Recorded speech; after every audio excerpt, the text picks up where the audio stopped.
إن الحمد لله نحمده ونستعينه ونستغفره ونعوذ بالله من شرور أنفسنا وسيئات أعمالنا من يهده الله فلا مضل له ومن يضلل فلا هادي له وأشهد أن لا إله إلا الله وحده لا شريك له وأشهد أن محمدا عبده ورسوله حبيبه وخليله أمينه على وحيه وصلوات الله عليه وسلامه أما بعد.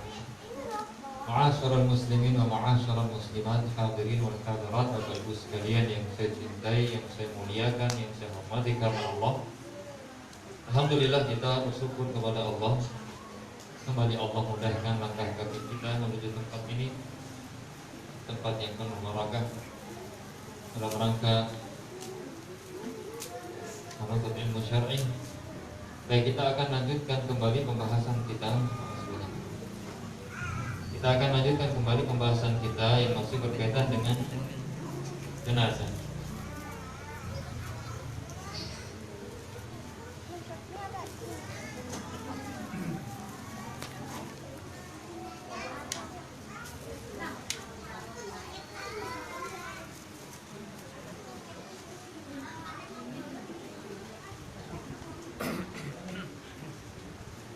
Baik.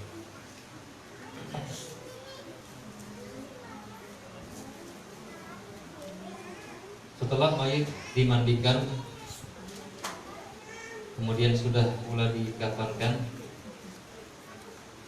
maka Bapak Ibu sekalian, yang seharusnya kita lakukan selanjutnya adalah mengantarkannya ke kuburan, karena dia nggak bisa berangkat sendiri. Oh iya kan, sebelum salat ya, belum salat. Iya lupa. Salat dulu ya, jangan berangkat dulu. Baik, jazakallah.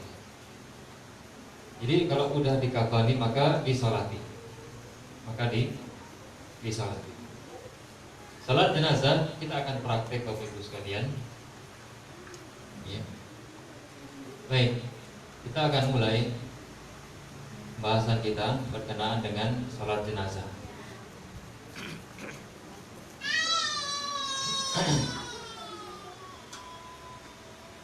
Apa hukum salat jenazah? Hukum salat jenazah adalah fardhu kifayah. Apabila sudah ada yang mengerjakannya, maka yang lain ya gugur kewajiban bagi yang lainnya. Ini hukum salat jenazah.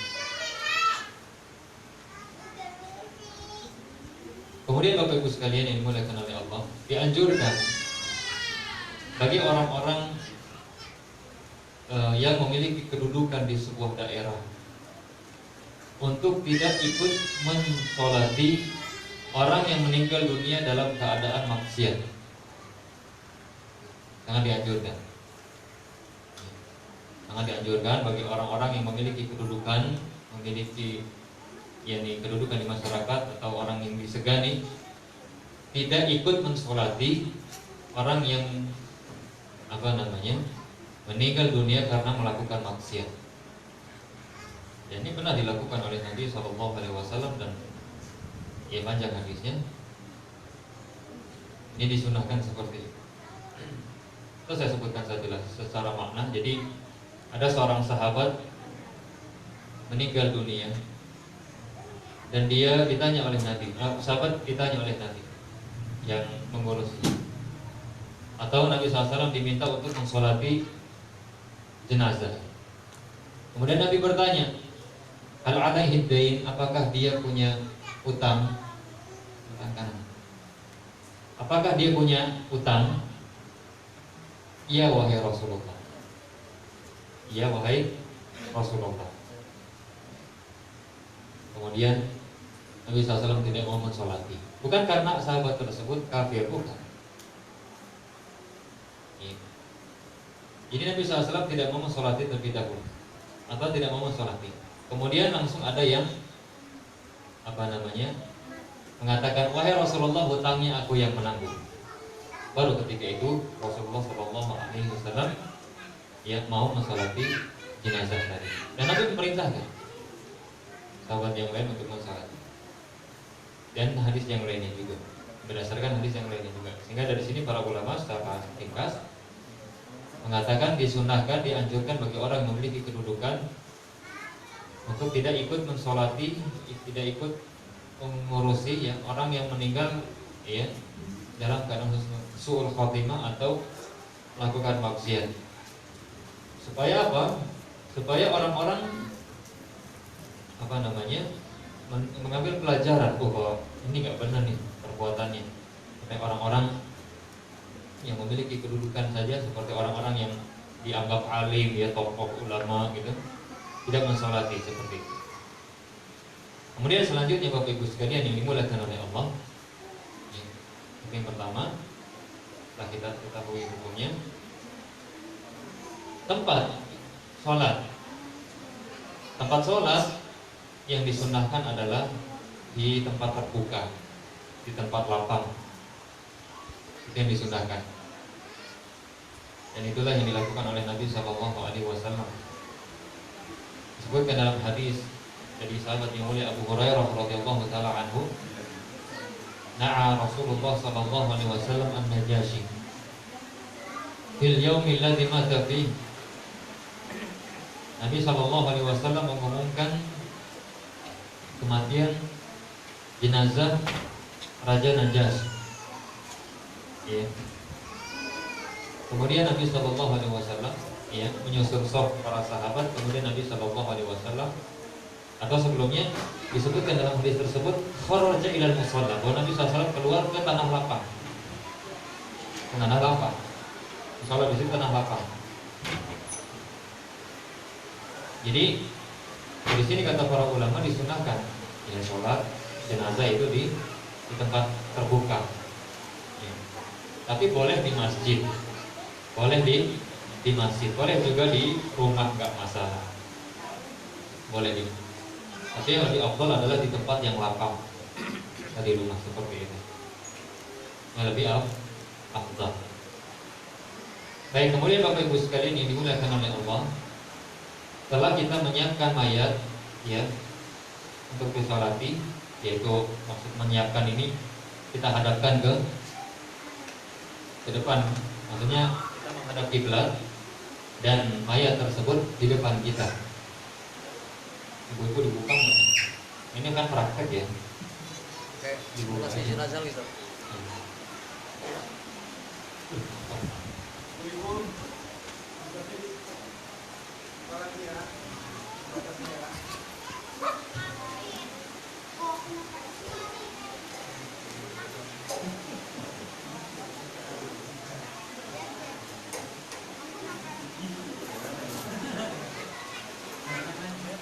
Baik, jadi kita mau bersiap-siap mensolati jenazah. Disunahkan Bapak Ibu sekalian, yang disunahkan membuat 3 shaf atau posisi imam dulu ya. Jenazah contohnya di depan, ya, karena kan kiblat, kepalanya di sana berarti. Ada yang mau dipraktek jadi jenazah? Contoh aja. Pak Mustafa.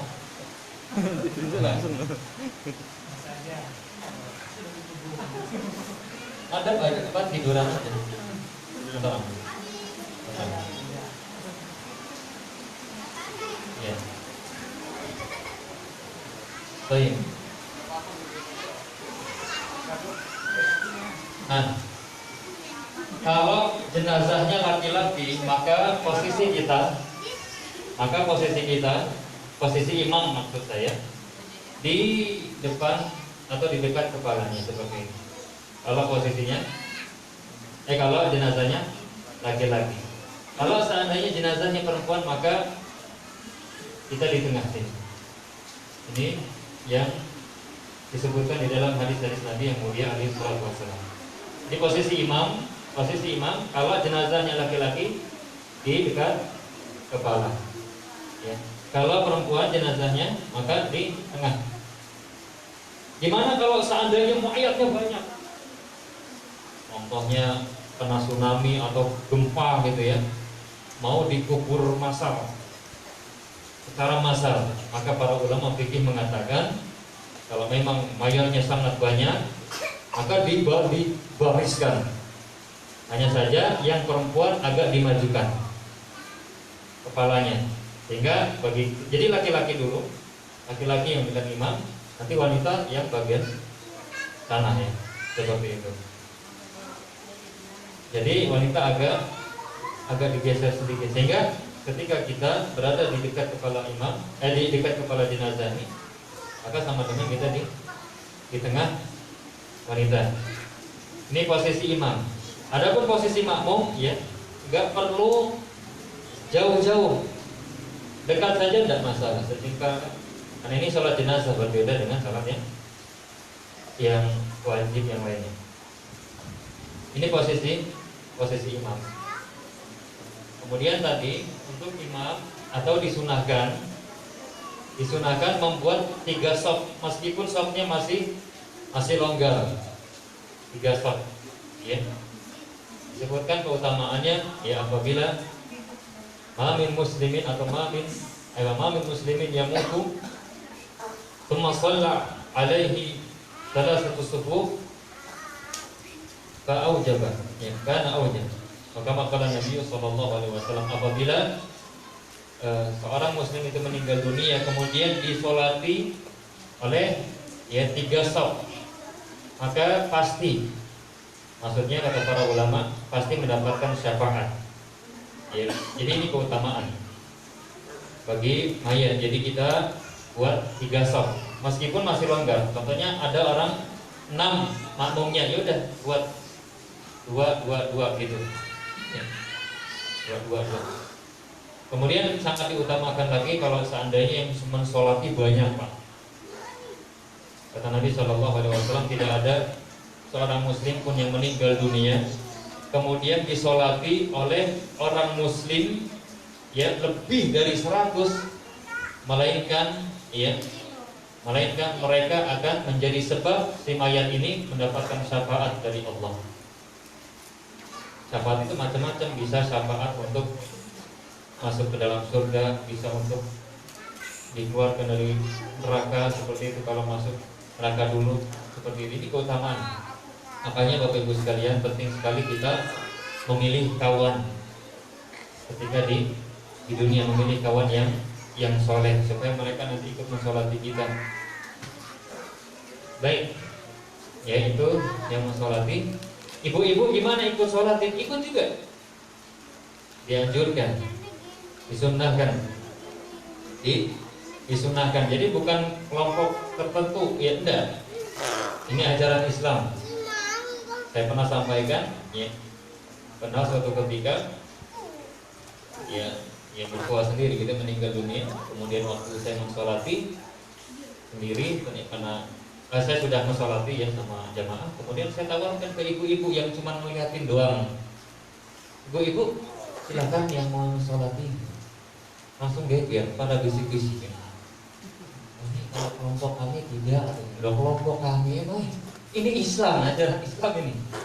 Iya, cuman kayak gitulah, ya, biasa. Ibu-ibu melatihnya bareng sama bapak. Iya, cuman satunya di belakang. Iya, satunya di belakang. Kalau tidak bareng dengan bapak, boleh. Ibu-ibu ada yang jadi imam atau tidak? Boleh. Kalau seandainya beda ya, yang ibu-ibu aja boleh, nggak masalah. Nanti imamnya ibu-ibu, imamnya ibu-ibu juga boleh, tidak masalah. Dan sifatnya sama, sifat sholatnya sama. Jadi ibu-ibu boleh juga kalau seandainya mau berjamaah juga. Ya. Kemudian Bapak Ibu sekalian yang dimuliakan oleh Allah, selanjutnya setelah kita menyusun shaf, maka kita niat untuk mensolati jenazah. Niatnya apa? Ya udah, niatnya dalam hati. Saya yakin Bapak Ibu sekalian ketika sudah ketika sudah berdiri di shaf, jelas itu sudah niat untuk mensolati jenazah. Seperti itu. Tidak ada niat khusus yang harus dilafadzkan, tidak ada. Dari Nabi yang mulia alaihi salatu wassalam, jangan mempersulit diri. Meskipun ada sebagian ulama Syafi'iyah, mereka membolehkan membolehkan. Tapi ingat itu bukan wajib ataupun sunnah Nabi, bukan. Hanya saja dibolehkan. Dibolehkan melafalkan, itu dibolehkan sebagai ulama Syafi'iyah. Tapi sekali lagi itu bukan wajib ataupun bukan sunnah. Kalau ada orang mengatakan wajib melafalkan niat atau sunnah melafalkan niat, maka kita katakan Anda telah menetapkan sebuah hukum.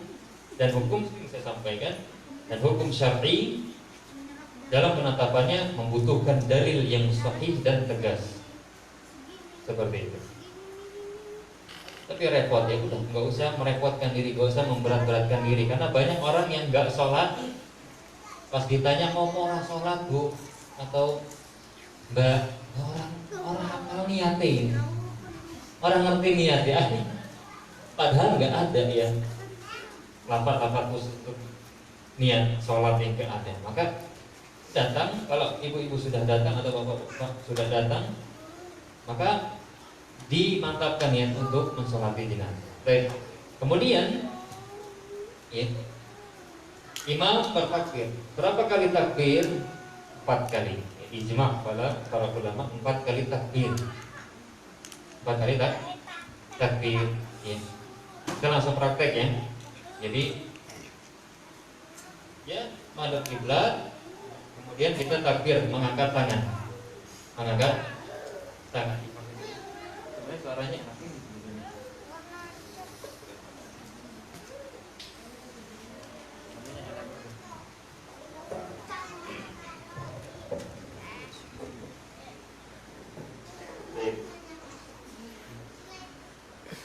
Tes.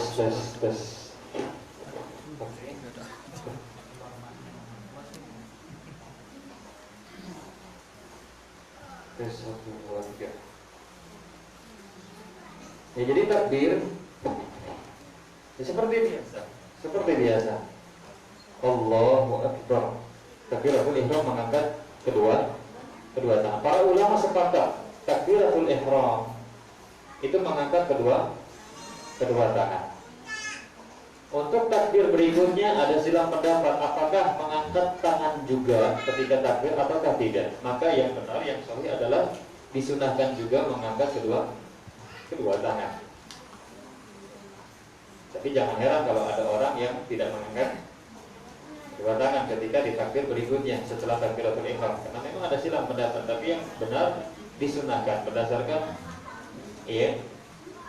sebuah riwayat dari Nafi' dari sahabat yang mulia Ibnu Umar, kana yarfa'u yadayhi 'inda takbirat.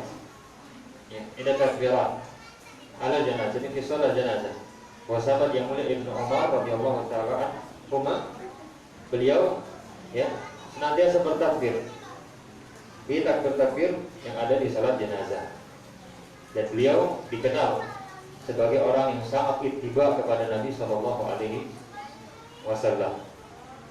Jadi kita takbir Allahu Akbar. Apa yang kita baca di takbir pertama? Apa yang kita baca? Masih ingat? Yang kita baca adalah Al-Fatihah. Al-Fatihah. Nggak ada iftitah atau istiftah, nggak perlu. Ya. Jadi kita Allahu Akbar. Kemudian a'udzubillahi minasyaitonir rajim. Bismillahirrahmanirrahim. Al-Fatihah. Alhamdulillahirabbil alamin. Disir. Disunahkan disir. Dijahar juga boleh, enggak masalah. Tapi disir itu lebih utama. Kecuali orang-orang belum tahu, maka enggak masalah kita jaharkan. Jadi baca Al-Fatihah di takbir pertama. Allahu Akbar. Ta'awud. Bismillah. Kemudian Al-Fatihah. Waladdallin. Amin. Sudah Al-Fatihah saja. Kemudian takbir lagi. Yang kedua Allahu Akbar. Apa yang kita baca takbir yang kedua? Salawat kepada Nabi. Allahumma shalli ala Muhammad wa ala ali Muhammad. Bisa juga ya salat yang Ibrahimiyah itu. Yang penting salawat. Mau salawat yang panjang, yang pendek boleh, enggak masalah. Bisa Allahumma sholli ala Muhammad saja. Bisa atau Allah kayak kita sholat bisa juga. Intinya yang kedua, di takbir kedua adalah kita baca sholawat kepada Nabi yang mulia alaihi salatu wassalam. Selesai takbir kedua, ya kita bersalawat, kita angkat takbir ketiga. Allahu Akbar ya. Takbir yang ketiga, Allahu Akbar. Apa yang kita baca?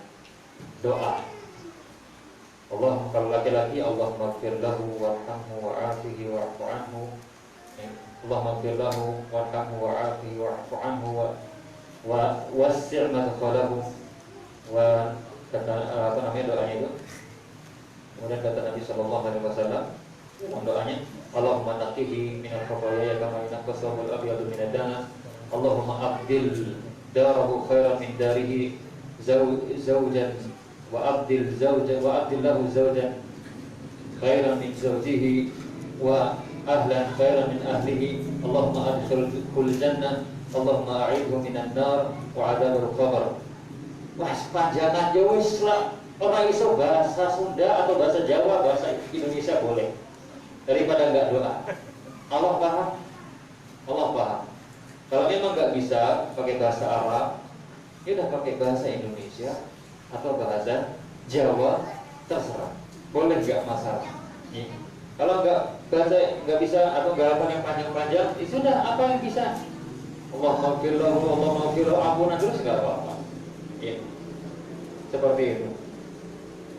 Tapi yang lebih utama adalah kita berdoa dengan doa yang kita pahami. Kalau memang bapak-bapak dan ibu-ibu tidak hafal yang doa bahasa Arab, ya sudah bahasa Indonesia saja. Ya Allah, ampuni diri dia, rahmati dia, ya Allah, luaskan kuburannya, ya rahmati dia, terima amal solehnya, gajikan keluarganya, dan seterusnya. Pokoknya doakan dengan doa-doa kebaikan.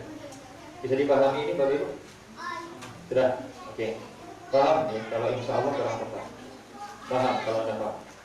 Sudah, kita berdoa. Selanjutnya kita takbir yang keempat, Allahu Akbar. Takbir yang keempat, ya, diam sejenak kemudian salam. Assalamualaikum warahmatullahi wabarakatuh. Assalamualaikum warahmatullahi wabarakatuh. Dah. Seperti itu. Bisa juga kita doa lagi, boleh, enggak masalah di takbir yang keempat. Nah, ini salat jenazah seperti ini mudah, sangat mudah sekali. Nih, ya sudah. Jadi Bapak Ibu sekalian yang dimuliakan oleh Allah, tadi sudah kita laksanakan sholat jenazah. Kemudian setelah itu tidak ada, ya zikir-zikir tentu tidak ada. Kalau ada yang bertanya, kalau saya ketinggalan sholat berjamaah gimana?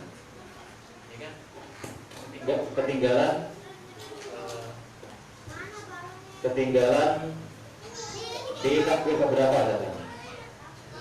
Ya. Ketinggalan. Maka Bapak Ibu sekalian, kata para ulama, ya dia nanti sempurnakan. Setelah salam dia sempurnakan takbir yang terluput darinya. Ya. Ketinggalan satu takbir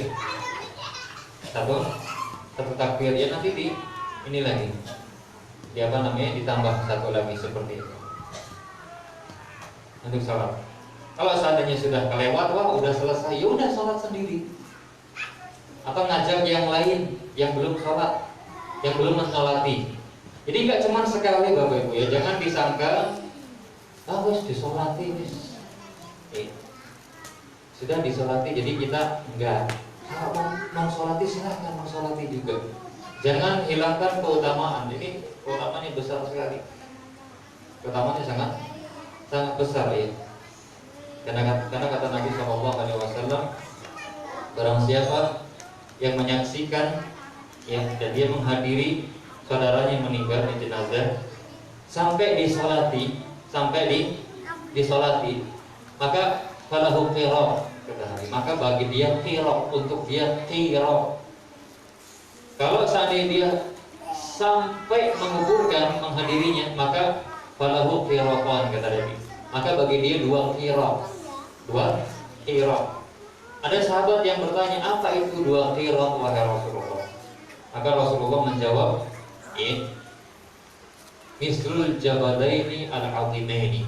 Dua qira itu seperti dua gunung yang besar. Dalam riwayat lain seperti gunung Uhud, 1 perak. Jadi itu pahala yang akan didapatkan oleh orang yang tadi menghadiri atau menyaksikan orang meninggal sampai disolati, sampai dikuburkan. 2 perak dapat pahala 2 perak. Kata Nabi 2 perak itu semisal 2 gunung besar. Dalam riwayat lain seperti 2 gunung atau gunung Uhud. Jadi sangat sayang apabila tidak ikut mensolati. Ya. Kalau memang sudah selesai kloter pertama, ya udah kloter kedua. Ayo kita yang belum sholatin kita sholatin. Terus, ya siapa lagi yang mau sholatin? Gitu. Sudah, kalau seandainya oke, dirasa sudah sholat semua, ya sudah cukup. Maka setelah itu, Bapak Ibu sekalian, ya mulailah kita bawa. Kita apa? Kita bawa ke kuburan. Kita gotong. Dan ingat, ketika berangkat ke kuburan itu tidak ada amalan-amalan tertentu dari syariat Islam. Dari syariat Islam enggak ada ngolong dulu, pamitan atau apa, itu enggak ada. Itu bukan syariat Islam. Ini syariat Hindu yang dibawa masuk ya oleh orang-orang yang pemahamannya seperti itu. Jadi tidak ada amalan-amalan seperti itu ya. Dan tidak boleh, kita tidak boleh menyerupai mereka, haram hukumnya. Dan kemudian Bapak Ibu sekalian, tidak ada suara, tidak ada apapun ketika mengangkat atau mengantarkan jenazah. Kan sering kita dengarkan masyarakat ketika menggotong jenazah, mereka mengucapkan apa? La ilaha illallah. Itu tidak ada ajaran dari Nabi. Bukan kita ingkari kata atau kalimat la ilaha illallah, tidak sama sekali. Itu kalimat yang terbaik di dunia ini. Kalimat tauhid. Ya. Tidak kita ingkari kalimat zikirnya, tidak kita ingkari kalimat tauhidnya, bukan itu yang kita ingkari. Tapi ketika kita baca dan kita meyakini ada keutamaan mengucapkan itu, ya di saat itu, maka ini perlu dalil. Ya tidak ada. Ini tidak boleh, bahkan ada larangan dari Nabi yang mulia alaihi salatu wassalam. Ya. Jadi kita angkat dan disunahkan untuk disegerakan. Boleh menggunakan mobil, nggak masalah. Ya. Boleh juga digotong. Boleh juga digotong. Dan tidak ada, kita ini sering di kampung kita sendiri ini, bahkan ketika ada orang meninggal, ada baskom, terus beras ya, ada duit di sebar. Saya tanya, apa itu ajaran Islam? Bukan. Ada ajaran Islam bukan? Bukan. Nah, berarti kalau bukan ajaran Islam jangan dilakukan. Tidak ada. Tapi kan itu baik untuk sedekah dan seterusnya. Entar aja nggak usah di situ. Karena pasti ada keyakinan. Itu bukan amalan. Jadi amalan-amalan Islam, ingat agama ini udah ada aturannya. Tidak boleh kita ubah-ubah, tidak boleh kita kreatif ya dalam masalah agama. Cukup ikut.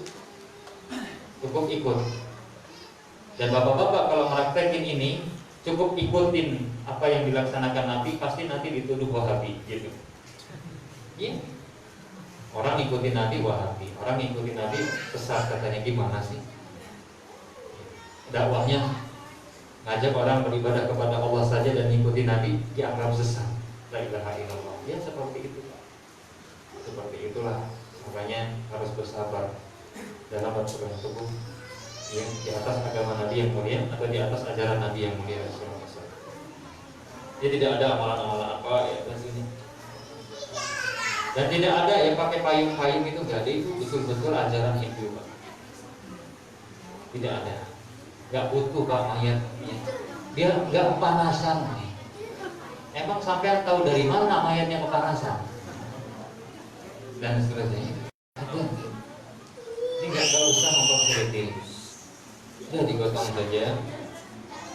Ya, kemudian ya diangkut digotong, disunahkan kita mengikut ya mengiringi jenazah. Tadi boleh pakai kendaraan, boleh juga tidak, ya digotong saja. Tapi kalau jauh Pak, iya pakai kendaraan ya. Kalau jauh dari sini kok Kalau gini tubuh besar itu ya semaput yang gotong ya. susah sih. Dia udah pakai mobil saja ya. Tetap insya Allah dapat pahala bagi orang yang ikut ngiringnya. Ya. Baik. Kalau gini kepalanya Wanita, Bapak Ibu sekalian yang dimuliakan oleh Allah, apakah boleh mereka ya ikut ya menggugurkan dan mereka betul-betul masuk ke kuburan ya, menziarahi kuburan. Para ulama mengatakan berdasarkan hadis Nabi yang mulia, mereka mengatakan dilarang. Nabi mengatakan la'anallahu zawwaratil kubur. Allah melaknat wanita yang ziarah kubur. Nabi Pak yang mengatakan, saya cuma menyampaikan ini. Nabi Bu yang mengatakan, saya cuma menyampaikan saja. Nabi yang mengatakan la'anallahu zawwaratil kubur. Allah melaknat wanita-wanita yang ziarah kubur. Dari sini kata para ulama seperti Syekh Abdul Muhsin Al-Abbas, Syekh Abdul Razak dan ulama-ulama yang lainnya, kebanyakan para ulama mengatakan wanita dilarang ziarah kubur. Wanita diharamkan untuk ziarah kubur, ya. Karena Nabi mengatakan Allah melaknat wanita-wanita yang ziarah kubur. Kok gitu sih? Nah ini Nabi yang mengatakan ya silakan. Iya. Anda protes kepada Nabi, jangan kepada saya cuma menyampaikan. Seperti itu. Dan ini pertama, karena ada hadis larangan. Kemudian Pak, yang kedua, wanita ini sumber ujian bagi laki-laki. Kalau seandainya wanita ikut-ikutan, apalagi cantik, molek, montok, seksi dan seterusnya, yang seharusnya orang-orang itu mendapatkan pelajaran dari kematian saudaranya yang muslim, jadi enggak, malah melakukan maksiat. Dan ini sering kita dapati, terlebih kalau udah sampai di kuburan, apalagi istrinya atau keluarganya nangis dan sebagainya. Ada yang pokoknya kemungkaran banyak sekali. Maka dari sini para ulama dilarang. Agama Islam ini sempurna sekali Bapak Ibu sekalian. Pokoknya ya hal sepele kalau seandainya itu mengantarkan seseorang, ya, sekecil apapun sesuatu perkara, kalau itu mengantarkan seseorang kepada keharaman, dilarang oleh syariat. Baik, jadi wanita tidak boleh ikut, ya. Tapi masalah ini susah betul, ya, diterima oleh masyarakat. Ngeyel. Kenapa? Karena pengagungan terhadap Allah dan Rasulnya kurang, Pak. Orang kalau pengagungan kepada Allah dan Rasulnya itu kokoh, Pak, kuat, Pak. Ketika mendengar Allah melarang atau Nabi melarang, dia langsung sami'na wa ata'na. Ini sikap mukmin, Pak. Cukup dia mendengar ada hadis yang melarang, sudah. Ya, orang mukmin yang sejati, Pak. Orang mukmin yang pengagungannya luar biasa kepada Allah dan Rasulnya. Tapi kebanyakan kita imannya lemah. Ketika ada hadis Rasulullah melarang atau Allah berfirman yang menunjukkan larangan, Allah seakan tidak mendengar dan tidak peduli, Pak. Akibat apa? Kurangnya pengagungan kepada Allah dan Rasulnya, kurangnya pengagungan terhadap Al-Quran dan hadis Nabi yang mulia alaihi salatu wassalam. Dan ini tentu tidak boleh. Tapi itulah realita yang ada. Justru ya dimusuhi orang yang menyampaikannya juga. Dimusuhi. Dan ini tentu tidak benar. Baik, kita antar jenazah ya, kita dengan penuh hati yang mengambil ibrah, mengambil pelajaran sampai di kuburan. Atau sebelum kita sampai di kuburan, ada yang mau ditanyakan berkaitan dengan sholat? Berkaitan dengan sholat Bapak Ibu? Ada? Ya, silakan Pak. Ya, pertanyaan, kalau kita dikasih takdir nih, kita ikut imam, kita beda sendiri. Kalau kita Ketinggalan takbir pertama taruhlah. ketinggalan takbir, Kita ikut imam apa kita beda sendiri? pokoknya seperti kita sholat fardu. Kalau kita ketinggalan sholat maghrib contoh, kita takbiratul ihram. Nah, Allahu Akbar. Ya. Allahu Akbar, seperti itu. Nah, kemudian setelah itu kita ikuti dia ini di takbir yang keberapa? Misalnya sudah dia takbir yang pertama dia masuk ke takbir yang kedua. Pertama dia ketinggalan Al-Fatihah kan?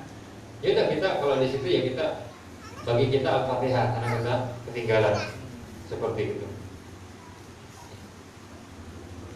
Ada sebagian ulama mengatakan ya kalau seandainya ketinggalan ya sudah nanti nunggu jamaah yang lain, ada yang seperti itu. Ya bisa seperti itu juga. Ala kulihat di sini longgar ya. Kalau salat jenazah itu longgar, bisa gantian seperti itu. Ada lagi apa itu? Itu dulu Pak. Di luar sholat mengantar jenazah ke kuburan makan. Apakah diperbolehkan wanita ikut mengantar sampai pintu kuburan saja? Kalau sampai pintu kuburan saja tidak masuk ke kuburan, kalau memang terhindar dari fitnah gitu ya, maksudnya di sini godaan, maka tidak masalah. Maka tidak masalah. Kalau sampai pintu kuburan saja tidak masuk, ini tidak masalah, boleh. Karena dilarang itu masuk ke kuburan ini. Satu lagi Ustaz. Ya. Apakah disunahkan ketika seorang laki-laki masuk ke wilayah kuburan mencopot sendalnya? Iya. Sebagai adab, bentuk adab, ya, disunahkan. Ada lagi Pak? Iya tadi Pak ya. Cukup dengan takbir 4 kali apa itu sudah cukup untuk mensolati jenazah? Cukup iya.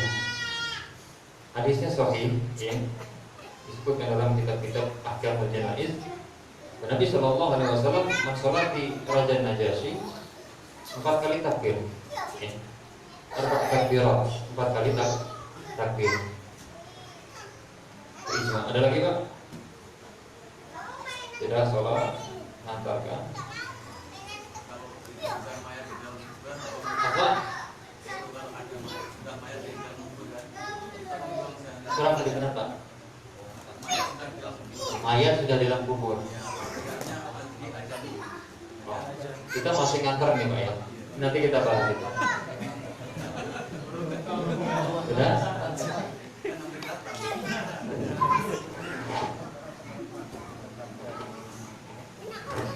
Baik. Ada lagi? Maksudnya tadi Gimana? hanya baca takbir aja. Allahu Akbar, itu nggak pakai baca Al-Fatihah. Loh, ya baca Al-Fatihah itu. Maksud pertanyaan beliau, Begitu.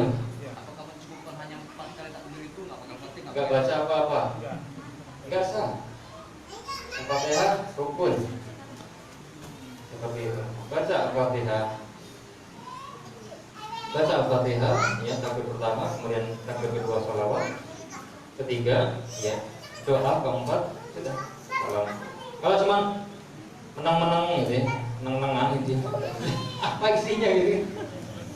Enggak sah seperti itu. Ini bukan sholat. Salamnya 2 kali apa sekali Ustaz? Sekali rukun lah itu ya sunnah. Coba.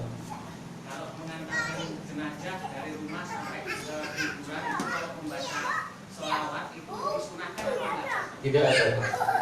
Tidak ada. Tapi kalau kita mau salawat sendiri ya karena memang kebiasaan kita berzikir kepada Allah, nggak masalah. Tapi kalau kita baca sallallahu alaihi gitu ya bareng-bareng, untung aja nggak pakai musik nih, maka tidak ada sunnahnya. Ya.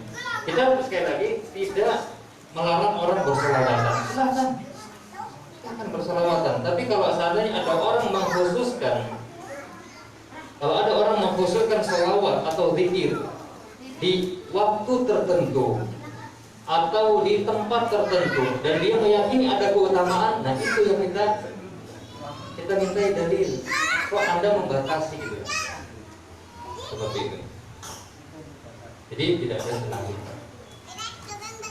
Kita kalau mau zikir sendiri, salawat ya, beristighfar. Ada lagi ibu? Sudah paham?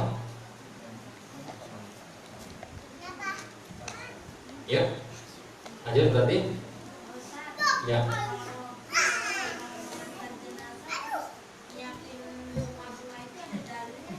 Nyiapin bunga-bunga. Iya, itu syariatnya agama Hindu. Tidak boleh. Iya ada. Bahkan banyak orang Muslim, bahkan kiainya pun menganjurkan. Auzubillah min dzalik. Tidak ada ya. Cukup ditutupi, ya ditutup saja pakai kain. Ya, sudah. Tidak ada dan tidak boleh. Pak, adat istiadat, saya sudah sering sampaikan. Adat istiadat itu dibolehkan oleh Allah. Silahkan punya adat istiadat, silahkan. Tapi dengan catatan jangan menyelisih syariat. Itu aja. Adat, kalau seandainya menyelisih syariat, maka yang menyelisih syariat dilarang. Adapun selain itu silahkan. Silahkan. Banyak kan orang ketika diingatkan dengan hadis Nabi, kemudian Al-Quran, apa kata mereka? Ya di sini sudah ada kebiasaan kami. Ya gimana lagi? Orang kok enak. Pak Kiai ngono, Pak Kiainya aja kayak gitu ya. Sekarang sampai nih disuruh ikut Pak Kiai apa Rasul kan? Pak Kiai manusia bisa salah. Jadi nggak ada umi, iya, nggak ada sunnah, nggak ada ajaran dari Nabi Muhammad. Baik, apalagi foto-foto segalanya nggak usah, nggak perlu, ya, nggak perlu. Oke, oke kita langsung berangkat ke kuburan. Ya maksudnya pembahasannya berangkat ke kuburan. Iya, pas nyampe ya kita ucapkan salam. Assalamualaikum warahmatullahi minal mu'minin wal muslimin. Wa inna insyaallah bikum lahiqun. Ya. Seperti itu. As'alullah lana wa lakum al-afiyah. Seperti itu kita baca doa. Lepas sendal ini sunnah. Hati-hati pas ngantar. Iya. Awas. Kuburan-kuburan, awas, jangan ada yang diinjak. Ini sering kan kita lihat kuburan pokoknya labas terus injak apa, ada yang mau duduk lagi ngobrol bahas perkara haram lagi, waliyadzubillah. Pak, saya sampaikan hadisnya, sahih hadisnya Pak. Nabi mengatakan, la an yajlisa ahadukum ala jamratin fatahriqu thiyabahu fatukhlisu ila jildihi khairun lahu min an yajlisa ala qabrin muslim. Kalian duduk di atas bara api sampai membakar baju kalian, pakaian kalian, kemudian tembus ke kulit kalian, itu lebih baik daripada kalian duduk di atas kuburan seorang muslim. Hadis Pak, bukan ucapan dari Abu Muhsin, bukan hadis Nabi. Kata Nabi, saya ulangi, kalian duduk di atas bara api, duduk bara api lagi habis bakar, kayu bakar, ya. Gitu ya. Terus duduk di situ sampai kebakar baju kita, tembus ke kulit kita, lebih baik kata Nabi daripada apa? Duduk di atas kuburan. Orang muslim, ingat orang muslim. Kalau orang kafir terserah mau diinjeknya mau apa, orang kafir nggak ada kehormatannya, ya nggak masalah kalau orang kafir. Tapi orang muslim Pak, kehormatannya ketika hidup dan mati tetap dijaga. Inilah Pak menunjukkan keutamaan orang yang beriman kepada Allah. Sampai-sampai syariat, ya, ketika dia sekalipun dia sudah meninggal, dijaga oleh Allah kehormatannya. Oleh karena itu kita hati-hati, ya, hati-hati lisan kita, perbuatan kita melukai kehormatan orang muslim. Hati-hati Pak, usah-usah, ya, usah-usah. Makanya kita harus berusaha menjaga lisan kita, perbuatan kita, jangan sampai mencoreng kehormatan, ya, menyakiti orang muslim. Baik, setelah itu Bapak Ibu yang dimuliakan oleh Allah, jadi jangan didudukin, apalagi diinjak ya. Didudukin aja nggak boleh, apalagi diinjak dosa besar. Maka kita saling mengingatkan. Dan ini banyak yang nggak tahu, banyak yang nggak tahu. Yang sangat disayangkan ya tokohnya juga yang ditokohkan yang orang ngerti. Inilah Pak, tanda hari kiamat, tanda dekatnya kiamat. Tapi kuburan udah jadi belum? Ya pasti sudah lah ya. Jangan sampai udah digotong ke sana lah kuburan belum digali. Gali dulu lama ya. Lebih utama ada yang gali. Tapi kalau seandainya ternyata memang nggak ada ya udah nggak apa-apa. Yang nganter itu, yang mandiin itu, yang ngapalin, yang nyolat, yang nganter, kemudian yang gali itu juga nggak apa-apa. Cuman mayatnya tunggu gitu.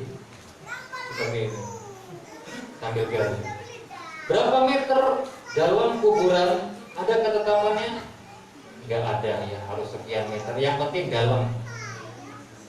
Yang penting ya terhindar dari ancaman dicuri oleh binatang buas atau yang lainnya, yang buas-buas. Ada di sebagian daerah Pak, sangat tragis gitu ya, sangat disayangkan. Jadi ada kuburan-kuburan itu yang digali sama binatang buas, kan alangkah menyedihkan kan. Makanya ada saudara kita meninggal, kita kuburkan kemarin, pas kita lihat lagi, loh, golong itu kan udah dibawa, kemudian naudzubillah.